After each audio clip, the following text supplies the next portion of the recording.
Chilling tales for dark nights.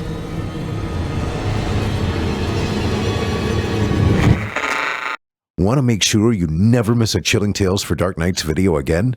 Be sure to subscribe and hit that bell to turn on notifications.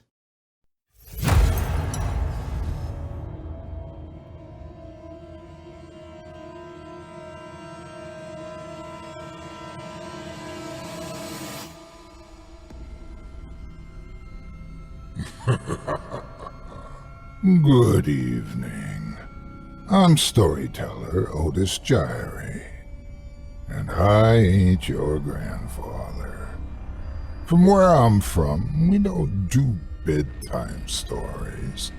And if that's what you were expecting, you're in the wrong place. If it's terrifying tales you're after, well then, I've got just the thing. Get comfortable, settle in, turn off the lights, if you dare.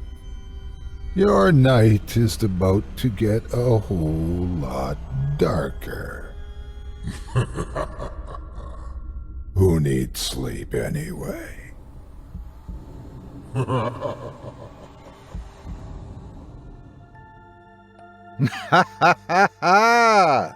Good evening. You're listening to Scary Stories Told in the Dark. Welcome to Season 9, Episode 11. I'm your host, Otis Jiry, and in this episode I'll be performing 4 tales to terrify you, courtesy of author J.R.T. McMahon, about creepy ceilings, dangerous decisions, malevolent mysteries, and evil effigies. You're listening to the standard edition of tonight's program, which contains the first 2 spine-tingling stories. If you'd like to show your support and enjoy an extended version of this and other episodes with twice the terror, visit simplyscarypodcast.com and click Patrons in the upper menu to sign up today. Thank you for your support. Now, it's time to take a walk together down the moonlit trail. So lock your doors, turn your lights down low, and settle in. The show is about to begin.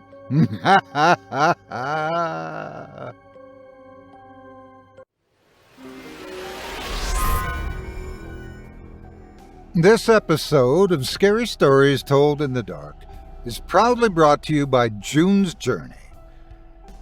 There's something y'all may not know about me. You may have guessed it already, I suppose, by my mysterious and sleuthy ways. You may have assumed it to begin with by the sly, cunning way I carry myself, or by my natural curiosity, my careful attention to detail, my precise use of language, and my nuanced delivery. Perhaps you gathered it from my eyes, always darting about, soaking in information, searching for clues. Most likely you picked up on the fact that I wear a monocle, precariously held in place by a scrupulously arched eyebrow. I wear a trench coat no matter the weather, and most notably the magnifying glass I carry with me everywhere I go. Well, you guessed right. I'm a detective, and if you were smart enough to figure out that, you might make one heck of a detective yourself. So, let me tell you about an awesome video game that's taking the detective world by storm. June's Journey is a murder mystery game set back in the roaring 20s.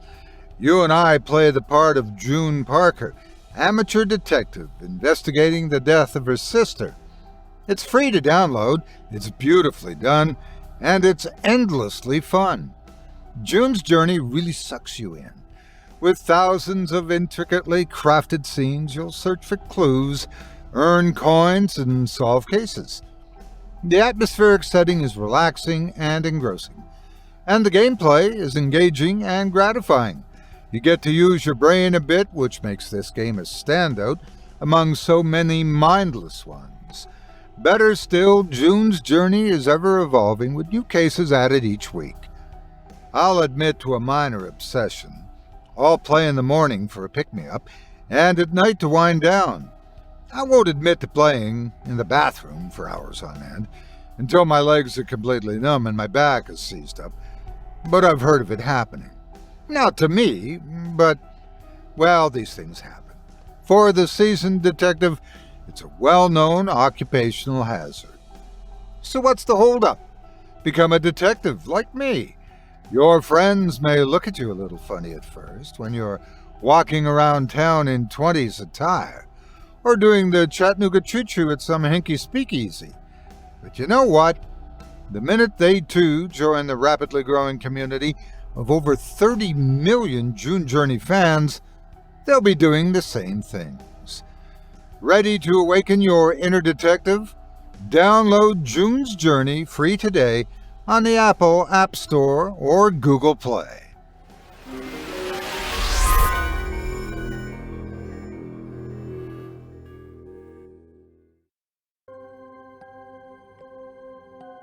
There's an old song, Someone to Watch Over Me. In our first tale tonight from J.R.T. McMahon, there may be no singing, but there's definitely somebody, or something, keeping an eye on our young friend. Without further ado, I present to you Stars on the Ceiling.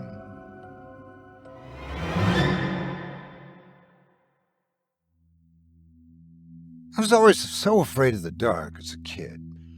I used to think that there was something wrong with me, the way I would tense up when I could no longer distinguish my bedroom walls from the floor, when it all became a uniform sheet of darkness.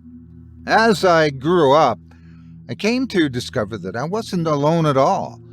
It was only natural for kids to fear the darkness, that even some adults were wary of it.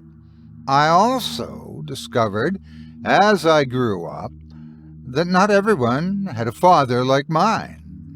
A father that would go out of his way to put me in that darkness. A father that would pull my new night light from the socket by my bed and smash it to small plastic bits under his heavy boot.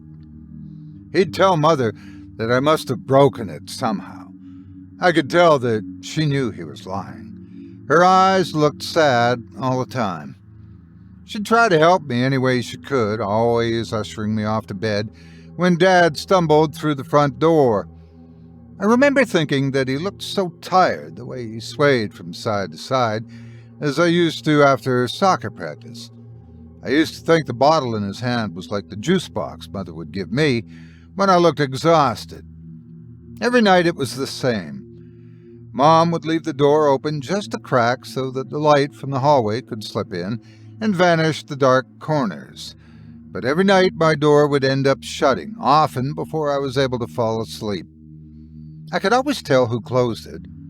If the light slowly disappeared until I heard the faint click of the door lock, I knew Mother had shut it. After she closed the door, I could always hear my parents talking back and forth rapidly, unable to make out their words. They sounded like muffled dogs.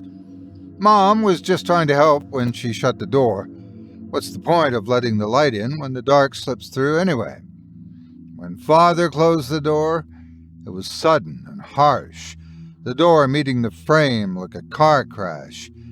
It was almost as if my father wanted to make sure that I would wake up from the sound of the door shutting so I could wake up surrounded by the night. I was always too afraid to get up from the bed and open the door again. I could never have been that kid that got to slip through the hall to sleep with their parents. I'd only tried it once when the voices began. It was after my father slammed the door shut that I opened my eyes and laid silent on my bed, staring off into the dark. In that silence I could hear them, small whispers, filling my room like a cold breeze, much like when my parents would argue through the walls. I could never make out what was being said, but I knew those voices were not my parents. It sounded like there were dozens of them, all chatting to each other, a cacophony of secrets that plumbed into my eardrums and rattled my heart. I convinced myself that facing my father was the lesser of two evils, and slowly climbed out of bed. Opening my door, I walked timidly down the hall. I felt like that hall leading toward my parents' room stretched on forever when I was a kid, the house's architecture giving me every chance I could to turn back. My small hands pressed open my parents' door, but they weren't sleeping. Dad was sitting on the edge of the bed, while Mom was curled up in bed. There wasn't much time to turn around, my dad's attention snapping me back faster than I could think. I had enough time to see a collection of juice boxes by my father's feet before he stood from the bed. I heard my mother offer a plea before the heavy footsteps approached me. His large open palm rested on my shoulder, and for a moment I thought that I was going to receive some comfort. Instead, I felt my father's immense strength pushing me backward and lifting my feet off the ground.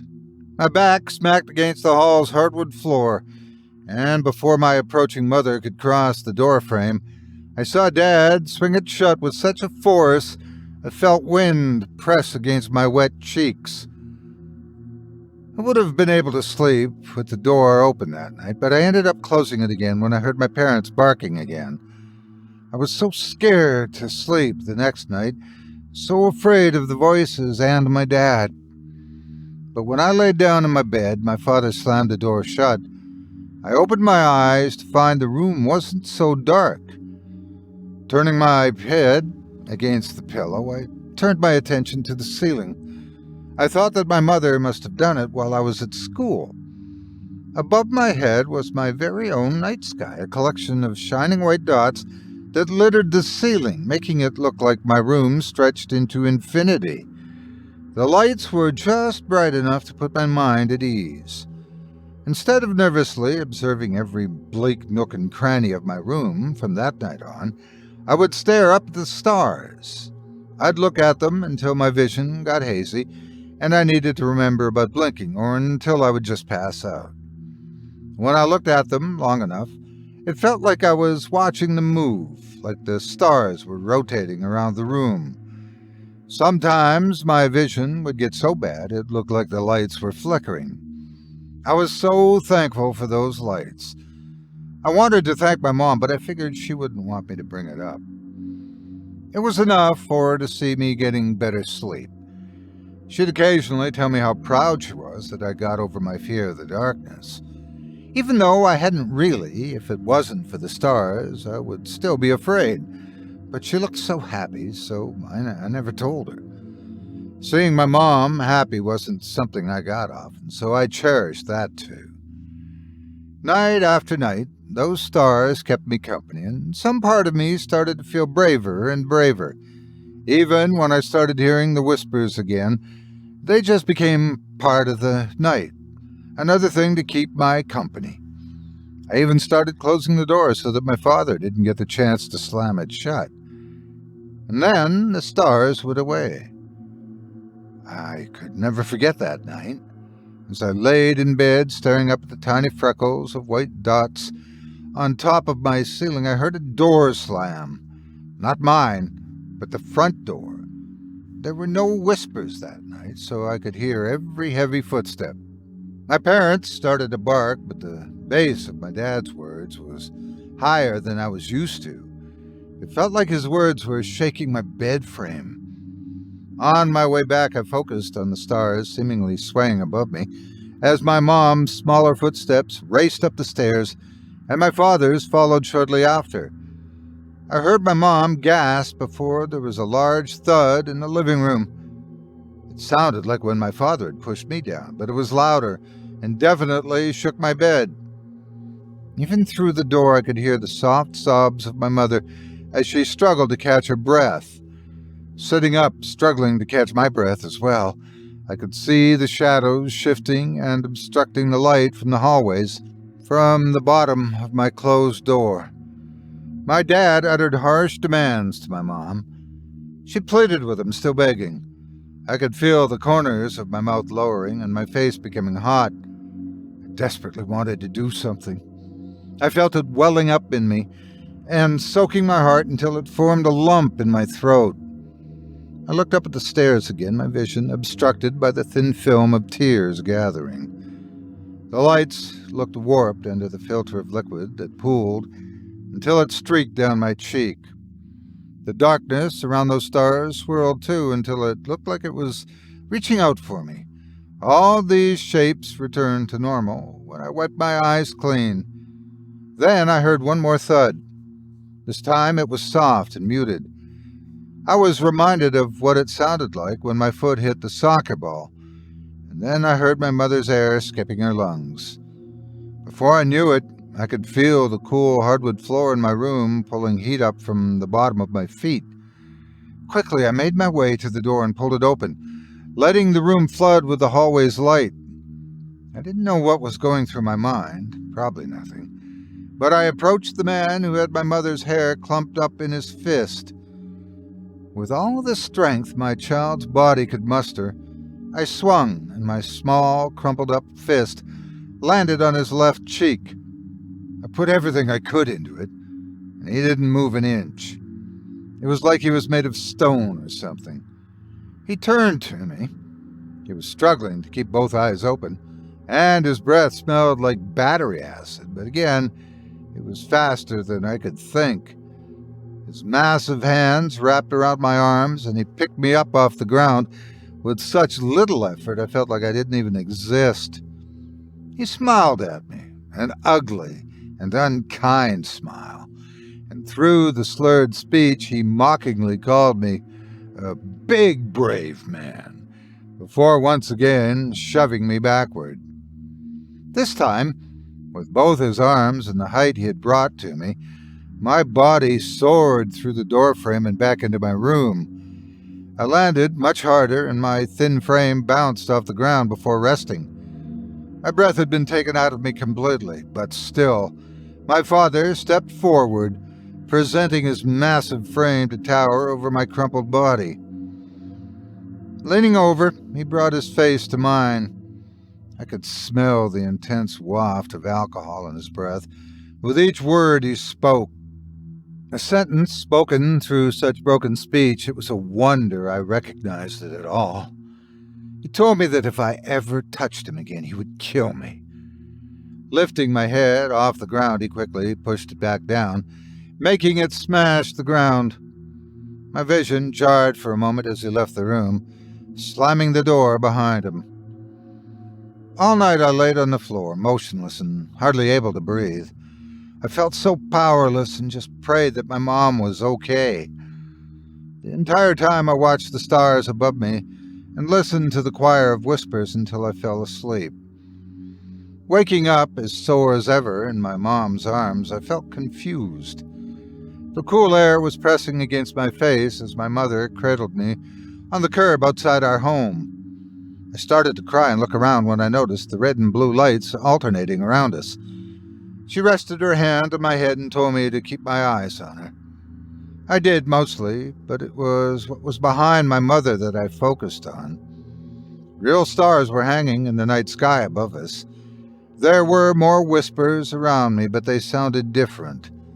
I could hear footsteps all around us, and the sound of running vehicles. I was curious, but I was so tired, and watching the actual stars miles and miles above me, I fell asleep, embraced in my mother's arms. The next day, my mother explained that my father had been taken away by the police, and she didn't think he'd be coming back. I didn't know how to feel, but I knew there was a pang of relief in me, something to distract from the pain in my body. Mother was absent a lot after that, always leaving the house. I thought that maybe she had to get another job since Dad was gone. She started looking happier as the days went on, and in turn, I started to feel happy too as my body healed. I was allowed to keep the door open at night so the hallway light could creep in, and so that I could make sure my mother's steps were the only ones walking up the stairs. Since I was allowed to keep the door open, I thought at the time that it made sense for my mom to take the stars off of the ceiling, even though I liked them. I didn't bring it up because things were getting better. Not until recently, anyways, where I learned what happened to my father that night. Years had passed, and my mother lived in that house for all of them. She started to age, and I went off to college. I recently returned to help her move her things. She was finally leaving that house behind. I always asked her to move over and get away from the horrible memories, but she said she couldn't leave. She said she had memories of us in there too, and that the house had a way of looking out for her. I'd laugh it off, but I was glad that she'd finally decided to make the move. Guess she didn't need a house that big all to herself anymore. So we went around the house boxing up all of her things. I went into the attic and found boxes of my old childhood toys. I sorted through the boxes, remembering the few chances I had to have fun in that house. I started to feel nostalgic for the stars that used to keep me company. I thought about how they helped me cope with the darkness and how comfortable they made me feel. Then that maybe one day they would help my kid get through the night, should I ever decide to have one, that is. The stars were nowhere to be found, though. I sorted through all the boxes and couldn't find a single one. Figuring she just threw them away, I climbed down from the attic and asked her where she found the stars. She looked puzzled, which wasn't that surprising. She was getting on in her years, and perhaps I needed to be more specific. I tried to remind her of the white dots that looked like stars she put up over all of my ceiling to help me with the dark, that the stars even made me feel better about the voices I was hearing, the same stars she took down after Dad was arrested. Her eyes fluttered for a moment before she sat down on the bed and instructed me to do the same. She began telling me that my father was never arrested. That night, after he did what he did, he went downstairs, and my mother ran in to grab me. She scooped me up and pulled me into a room where she barricaded the door. She listened as my father ran around the house after noticing we weren't around anymore. He was far too drunk to even think that we were in the same room he slept in. She listened as he came back up the stairs, the steps nearly cracking under his frantic footsteps. My mother peeked through the door and watched as he walked into my room. He looked around, yelling my name, saying that if I didn't come out of hiding, that I was going to be in big trouble. Then he stopped and looked around the room, but with more curiosity than the anger he had before. Mom watched him slowly look up at the ceiling as if someone was calling for him. My dad stood there, framed by the door as he stood and stared at the stars on my ceiling. And then, my mother said, he started to lift off the ground. It was so dark in the room that it was like the darkness itself was pulling him up, and before she knew what to think, he was gone. She waited a moment before cautiously opening the bedroom door and stepping into the hall. Each step took minutes to get through, she said as she made her way into my room. It sounded like it was far away, my father's screaming, but she said it got louder and louder until it crescendoed when my father's body dropped from the ceiling and smacked against the floor. In complete shock, my mother managed to dial the police, who also brought an ambulance with them, but she said Dad was far beyond saving. She said that with a relief in her voice. She continued to explain that she had to meet with the police for a long time after that night, which was why she was absent so often. The police couldn't explain what happened, but ended up ruling out my mother as a suspect in my father's death, because the police had no idea what his cause of death was. They said it would have been physically impossible for a full-grown bear to do damage like that to a body, never mind thinking my dainty mother could do it. She said the closest thing the coroner could liken the damage to was someone falling from a plane a mile up and smacking against the pavement. She'd never get the shape of him out of her mind, the way his body had folded and pressed into itself, the way bones poked through the skin and how his eyes had rolled back. Even when looking at the complete decay of life that was my father, she felt warm that night. She never questioned it. She'd been dealing with a monster that was my father since before I was born, and whatever monster it was that took him out of our life, she was thankful. That's when she said something that made my heart sink. but also filled me with a sense of familiarity at the same time. She said to me that something must have been looking out for you, and I couldn't help but picture them. All the beady white orbs that hung above my head every night I closed my eyes. The white shining dots and the endless darkness around them. I found myself strangely thankful for them. What I now know were never stars.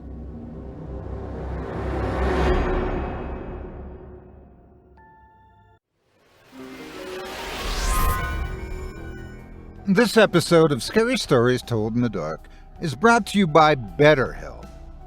Look, we're all men here. Well, maybe half of us are. But if you'd be so kind, ladies, I'd like a minute alone with the boys. Just a little guy talk, you know? Just some big tough guys talking about man stuff. Not revealing any weaknesses or vulnerabilities, nothing like that. Just totally self-assured, totally confident men, large and in charge. Right, fellas? We won't be long, ladies. Just come back in a minute or two, and we'll be right where you left us, okay? All right, guys, now that no one's listening, let's talk about our feelings. Life's tough, right? With all these expectations put on us, they need to be strong and stoic, and everything around us feels so fragile. To keep a stiff upper lip when inside we feel so insecure. To appear strong when you feel weak. And worst of all, the need to project such pride. Too proud to ask for advice when we're feeling helpless. Too proud to lean on a shoulder when we're feeling down.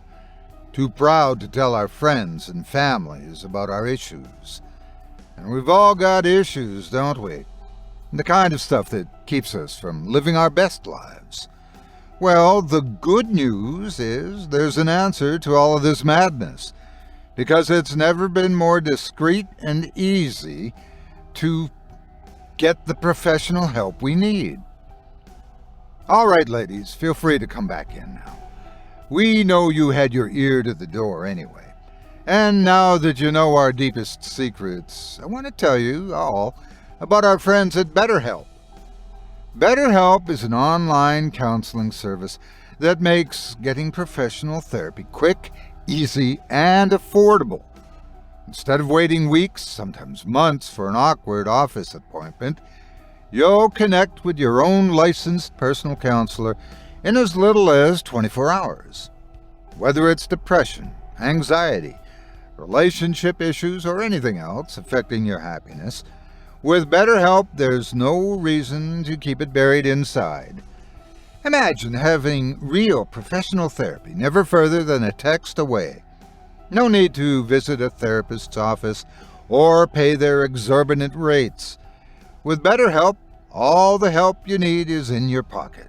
It's the ultimate convergence of technology and therapy, and over 1 million users agree it's a game changer. Check the testimonials on their website to see what I mean. In fact, BetterHelp is helping so many people these days, they're recruiting new counselors in all 50 states. BetterHelp's not a crisis line or self-help. It's professional counseling done online.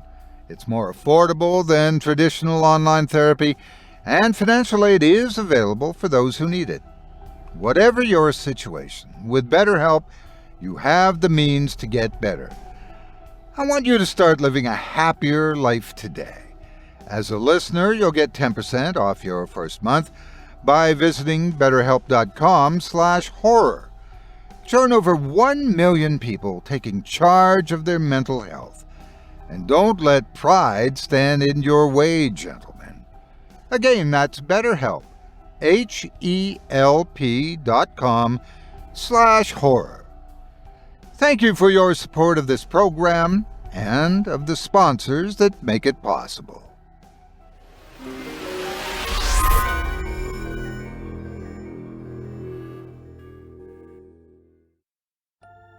I hope you enjoyed Stars on the Ceiling by author J.R.T. McMahon, as performed by yours truly. If you enjoyed that first tale and would love to read more from tonight's very talented feature author, you can help support them by visiting simplyscarypodcast.com/McMahon. That's simplyscarypodcast.com/MCMAHON. McMahon is not just a NoSleep regular, but a prolific member of the short story anthology community. You can find some of his works in such books as Sirens at Midnight and his own collection of terrors, There Are Horrors Here. If you do decide to stop by the profile, please leave J.R.T. a kind word and let him know you heard about him here on this show and that Otis Jiry sent you. It would mean a lot to me. Thanks again for your support of this program and of tonight's featured author. I once thought there were creatures living on my ceiling. Turned out it was just a psycho in my attic who liked watching me sleep. Sometimes it's just the little things that relax you. Decisions. We all have them to make. Some are easier than others, while some leave us wondering, what if I'd done that differently? Sometimes it's a good thing we never know, as the teller of J.R.T. McMahon's second story is about to reveal to us. Without further ado, I present to you Reruns.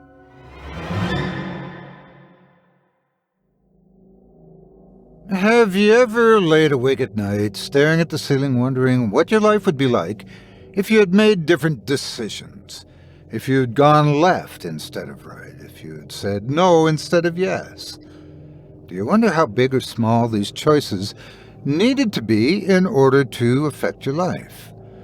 Could something as simple as stopping for a moment to tie your shoes send your whole life into an alternative path? Could something as severe as a job change ultimately bring you to the same place as if you had never left your previous job? I'm sure we've all heard of the butterfly effect. The idea, if you could go back in time and alter your decisions, that it would alter the course of your life for better or worse. Like something as small as the butterfly's wings could cause hurricanes hundreds of miles away. It's an idea that's always presented itself in fantasy, but we seldom think about how we who are in the present are those butterflies, always fluttering our wings, changing not only our lives in our day-to-day choices, but the lives around us forever. I would always lay awake and wonder, what if? Until my brain went numb, and I eventually drifted off to sleep. Just like the butterfly effect, though, these thoughts only existed inside a bubble of fantasy that popped whenever the sun rose. The thoughts plagued me for many nights, but they were always just flights of fancy. I always thought that if I didn't have the power to change things, that I would opt not to. It's a lot of responsibility to alter your life, and by proxy others, and a lot of arrogance to assume that you'd make anything better.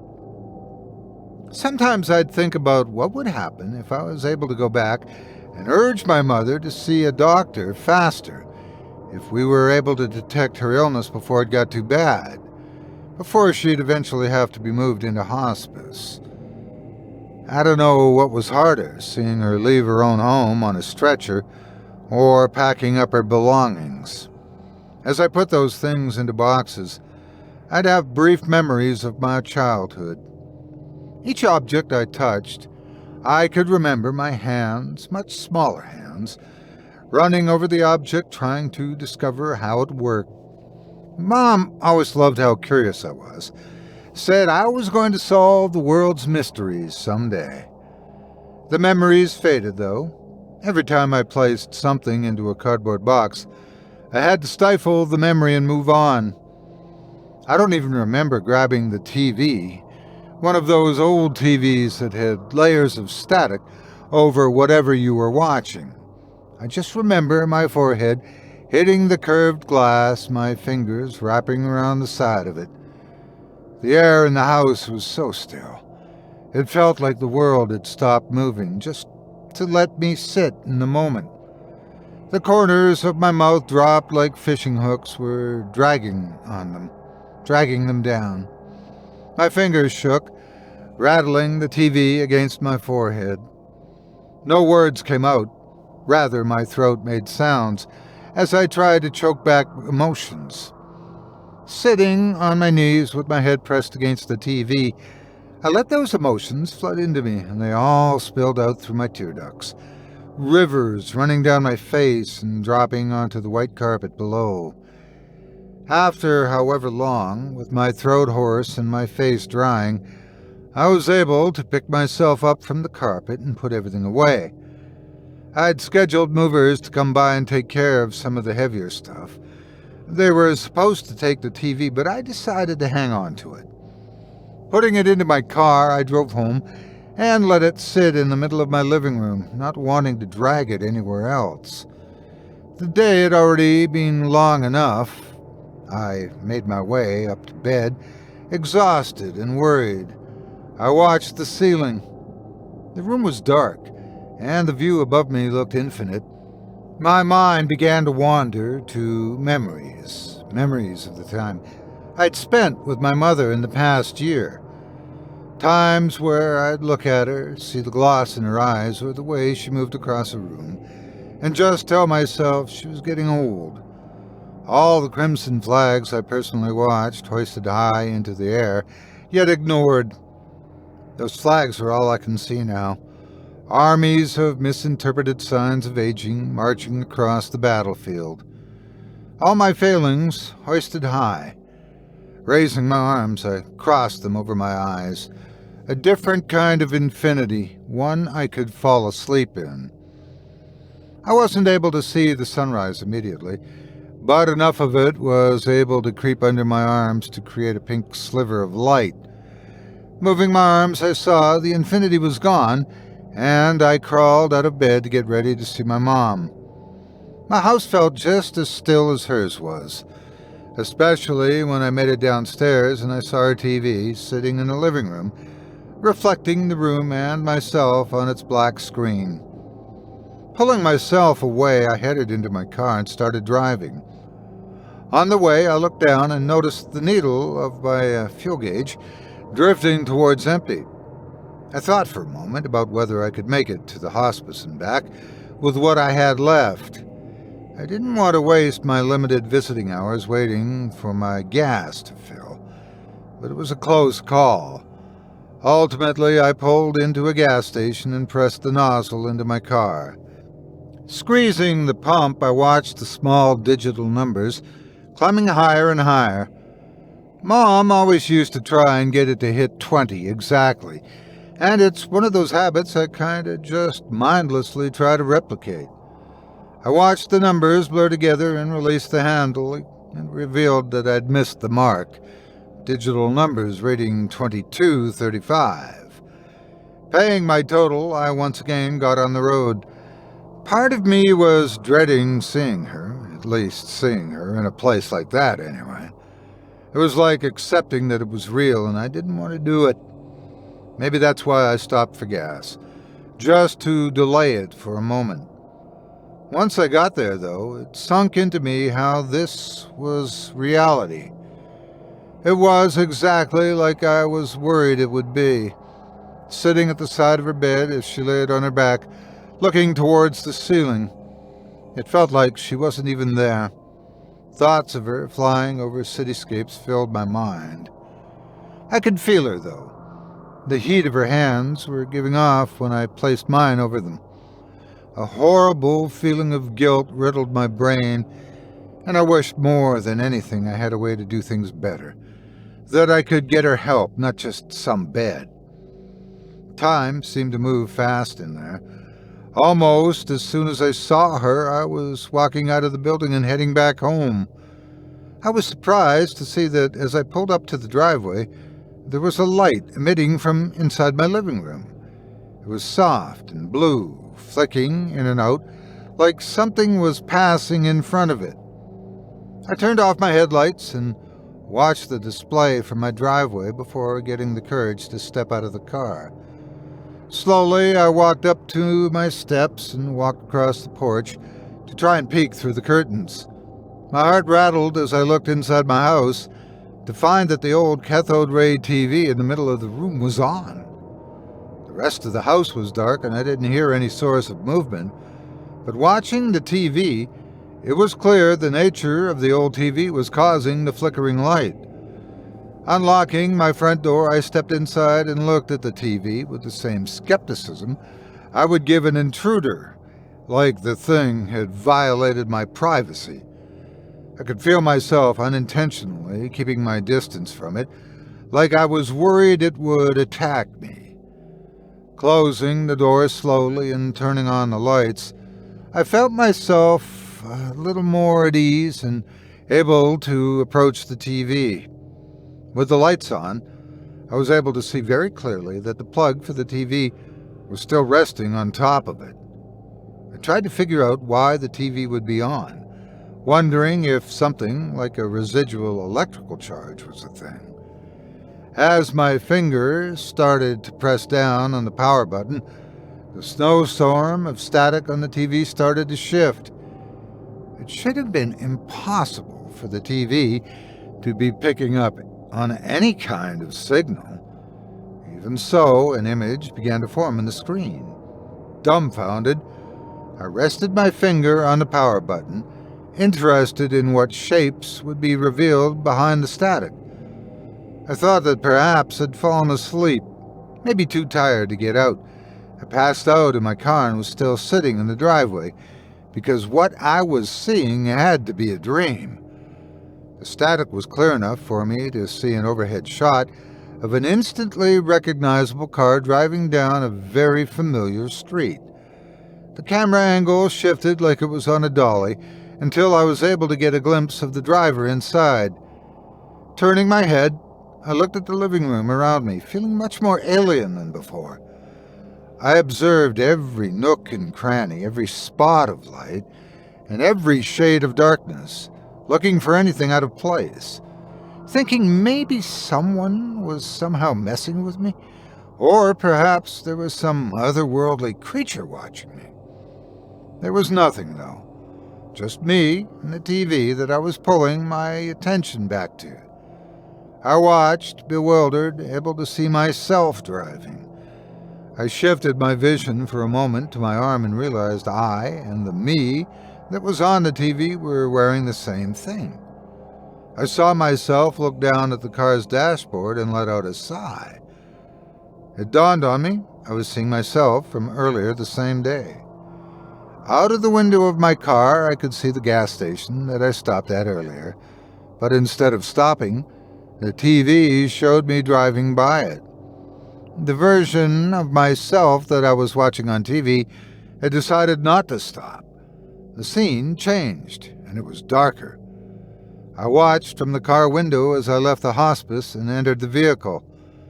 Sitting in my living room, watching myself, it felt like someone had injected me with some nerve-numbing agent.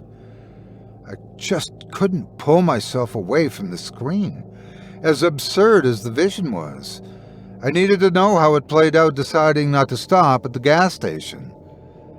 As the version of me on the screen drove home, he looked down at the meter again and must have noticed the gas was running lower than he thought. There was a heavy sigh from him that seemed to stir up the static, like it was reacting to the sound. The same gas station came into view, and he started pulling into it and rested the car next to the same pump that I had used earlier in the day. He started to exit the car, and the view followed after him until I was able to see myself standing there filling up the car.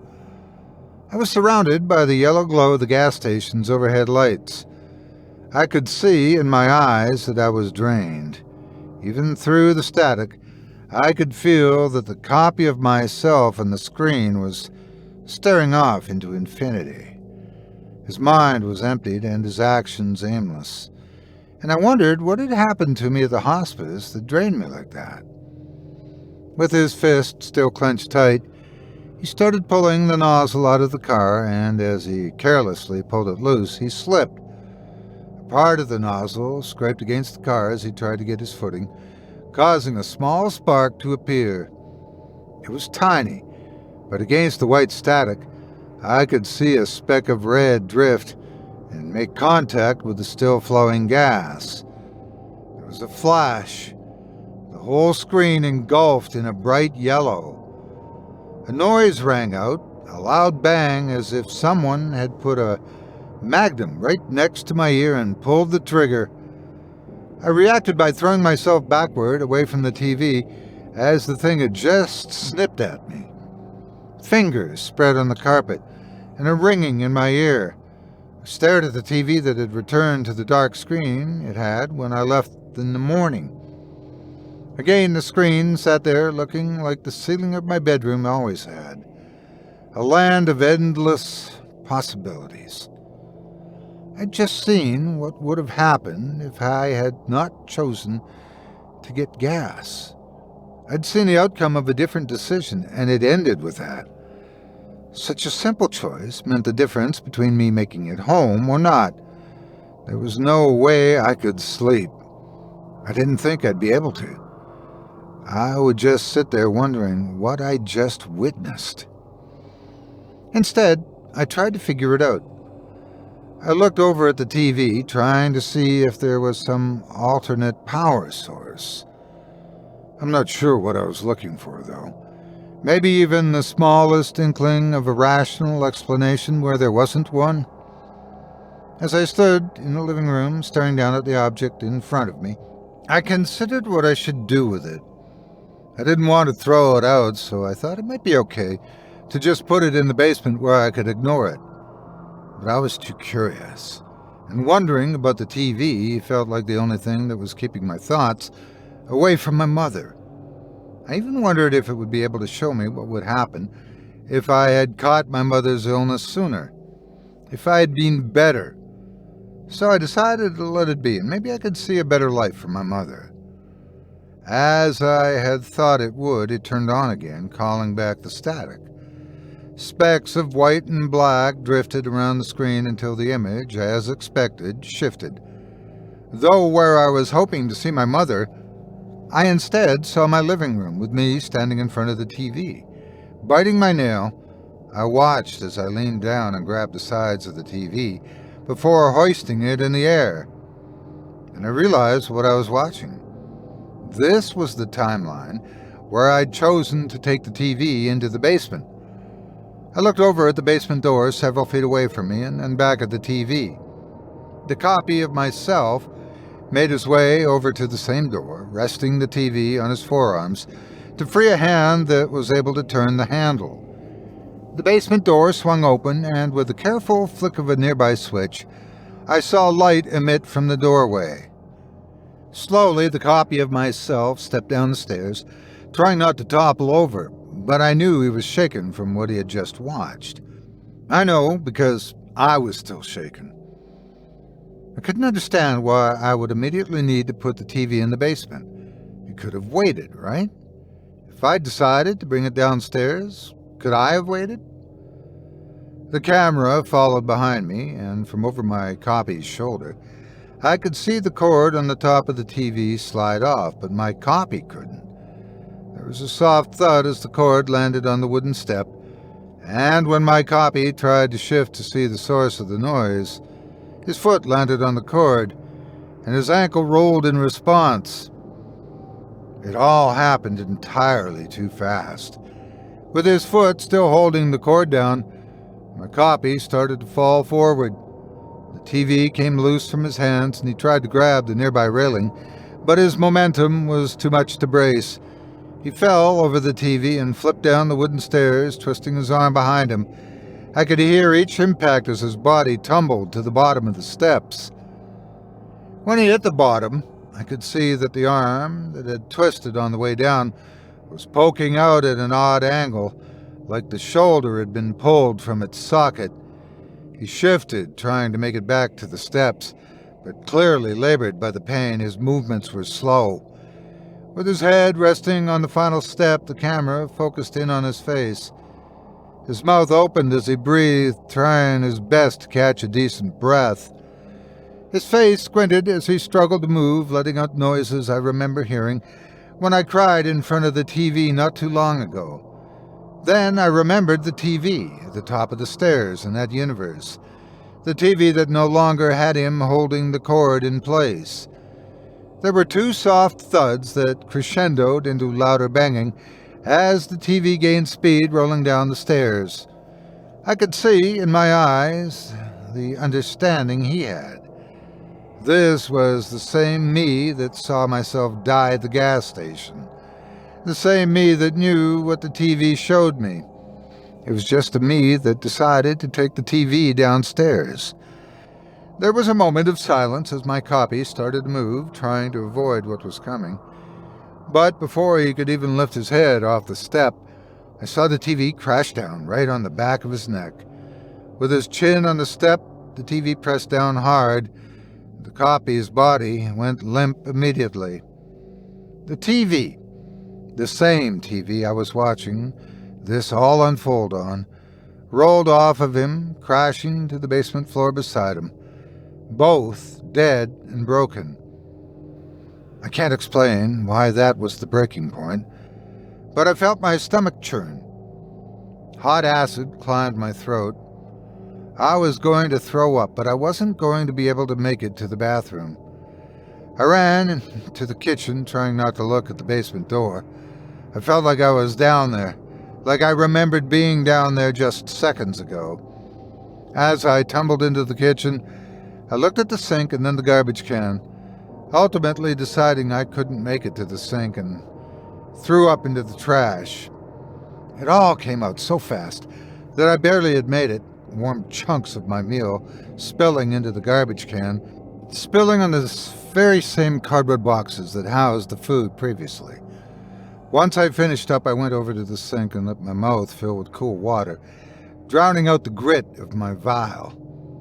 With most, but not all of the taste gone, I started to walk away from the sink when I heard a crash come from my living room, a sound familiar to when my body hit the floor in the basement.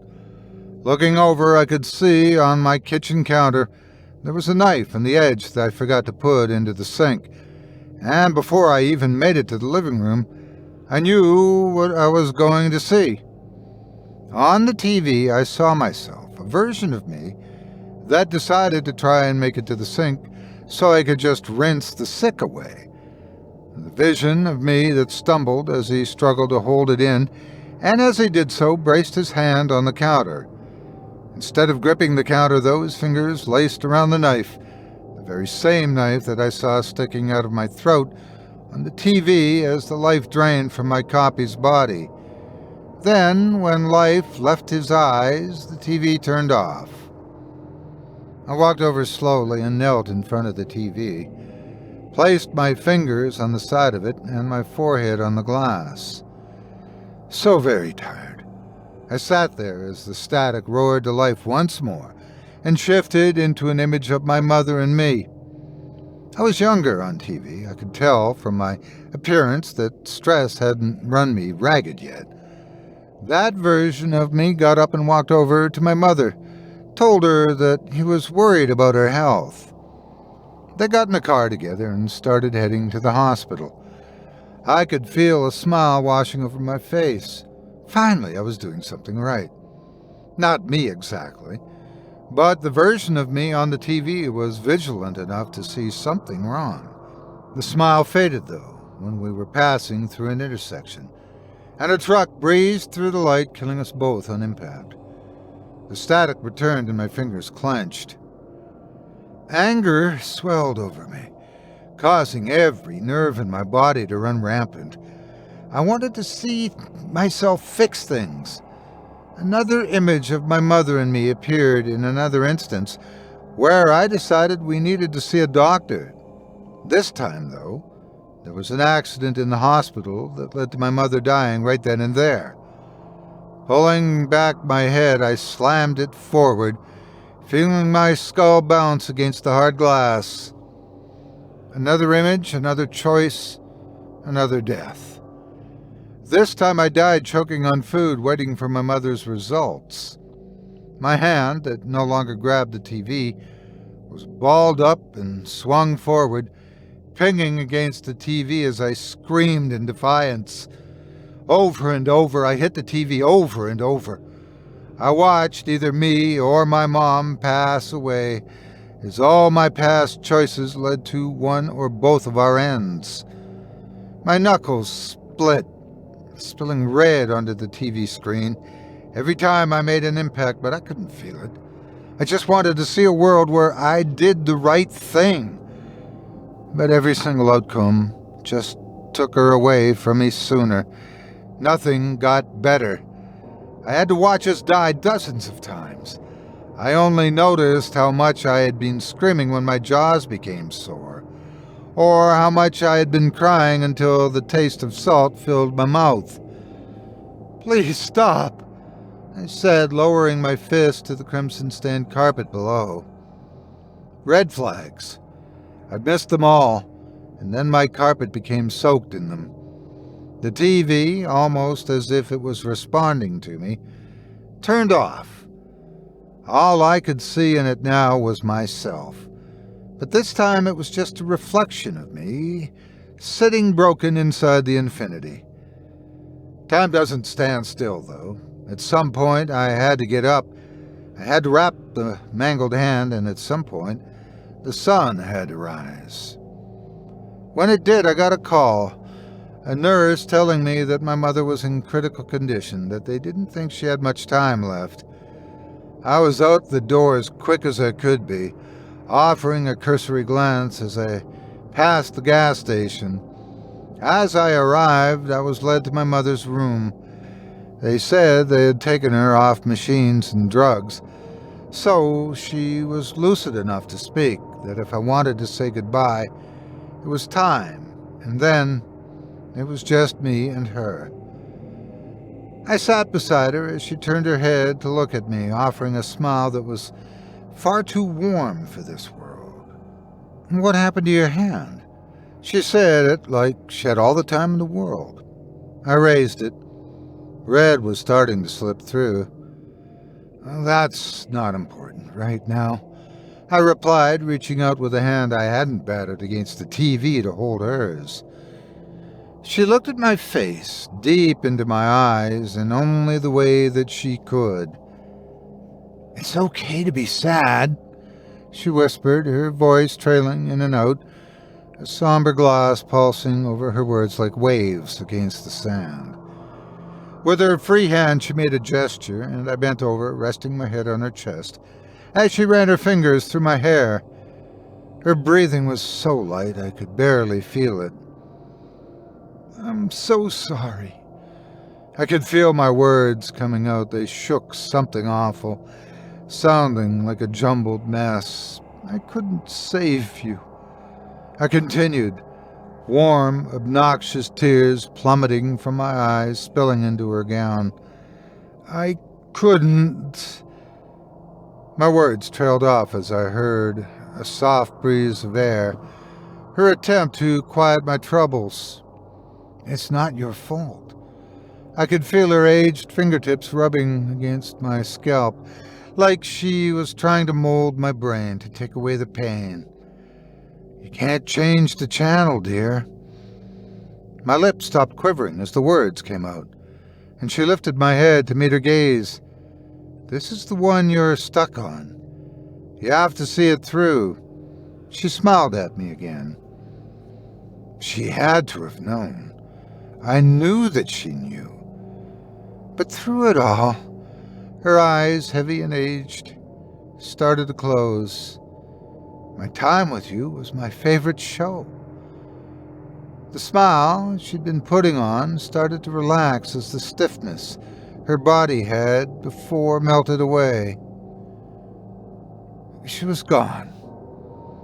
But as I sat there looking at her, I couldn't help but think of when I was cleaning her house, putting all the things we had both lived with in boxes, remembering all the joy we shared, all the things we did.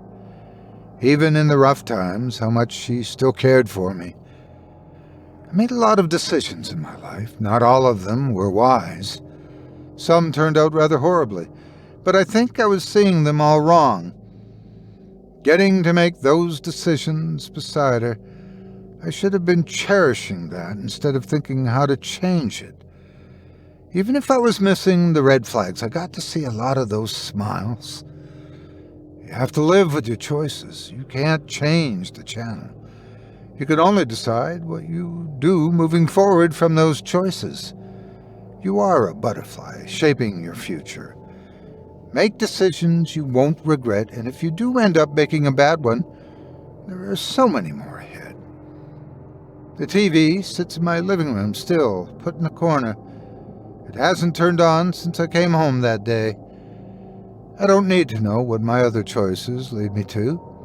I only need to handle the ones I've made. I miss and love you, Mom.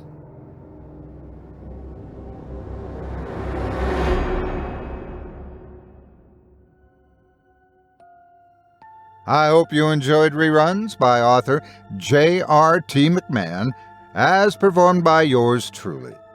If you've enjoyed the tales you've heard tonight, I'd like to remind you one last time that tonight's featured author can be found by visiting our website. Just visit simplyscarypodcast.com/McMahon. That's simplyscarypodcast.com/MCMAHON. Besides the 2 books mentioned before, you can find more of his individual works on NoSleep, as well as a few other collected stories of terror. As a reminder, if you decide to give any of this talented author's stories a read, please consider leaving him a quality review and a kind word, or a thoughtful public comment and an upvote, and be sure to let them know you heard about them here on this program and that Otis Jiry sent you. It means more to me than you can imagine, and I'm sure JRT would much appreciate it as well. Thanks again for your support of this show and of tonight's featured authors. Now, before we go, I'd also like to take a moment to thank you personally for joining me for this episode of Scary Stories Told in the Dark. If you enjoyed what you've heard on today's program, please take a moment to stop by our iTunes page, or wherever else you listen to your favorite podcasts, and leave us a 5-star review and a kind word. It makes a huge difference and would mean a lot to us. If you'd like to hear a premium extended edition of tonight's and all of our other episodes featuring twice the terror, visit simplyscarypodcast.com today and click the Patrons link in the menu at the top of the screen. You'll find yourself at chillingtalesfordarknights.com, where you can purchase season passes for this podcast and our other quality storytelling programs, or become a patron for as little as $5 per month and get access to our entire audio archive dating back to 2012, all of it ad-free. If you happen to use Facebook, Twitter, Instagram, or YouTube, you can follow and subscribe to Chilling Tales for Dark Nights there, where you'll get all of our latest updates and new releases and have the chance to interact with us each and every week. You can subscribe to me on YouTube as well at the Otis Jiry channel, where you'll find releases of my series, Horror Storytime, dating back to 2014. And you can find me on Facebook, Twitter, and Instagram too. Just search for Otis Jiry. Until next week, stay spooky and get some sleep if you can.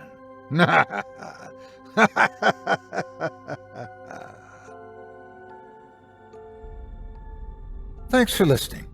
You've been listening to Scary Stories Told in the Dark, a production of Chilling Entertainment and the creative team at Chilling Tales for Dark Nights, and a proud member of the Simply Scary Podcasts network. Visit simplyscarypodcast.com today to learn more about our network and our other amazing storytelling programs. Tonight's program was hosted, and its featured stories performed by yours truly, Otis Jiry. Selected stories have been adapted with the kind permission of their respective authors. Original music provided by Luke Hodgkinson and Jesse Cornett. Sound design and final mixing and mastering provided by executive producer and director Craig Groshek. Program's artwork and logo by David Romero. If you're looking for some fresh tales on a daily basis while waiting for the next podcast, check out my YouTube channel, the Otis Jiry channel, and my extensive collection of narrated tales there. Simply search on YouTube by my name, and you'll find me. And don't forget to subscribe and press the bell notification icon to get my latest releases. Got a scary tale of your own that you'd like performed? I take submissions. Email it to me today at otis@simplyscarypodcast.com to have your terrifying tome considered for production in a future episode of this show. That's otis@simplyscarypodcast.com. If you've enjoyed what you heard on tonight's program and are joining us on your favorite podcast app, subscribe to us to be sure you never miss an episode, and leave a 5-star review and a comment. Your feedback means a lot to me. You can also follow Chilling Tales for Dark Nights and yours truly on Facebook to connect anytime and get the latest updates on this and other programs and my channel. If you're listening on the Chilling Tales for Dark Nights YouTube channel, do us a favor and hit the subscribe button and the bell notification icon for ctfdn as well to get more spooky tales from me and the crew and another episode of this program each and every Wednesday. And don't forget to hit that thumbs up button to tell us how we're doing and leave a kind word or a request. And don't forget to visit us at chillingtalesfordarknights.com and consider supporting the team by becoming a patron. In addition to helping us out, you'll get exclusive access to our audio archive and ad-free downloads of all your favorite stories, including those you've heard on this program. As for me, I'll be back next Wednesday with more terrifying tales to keep you up all night. But that's all right. Who needs sleep anyway?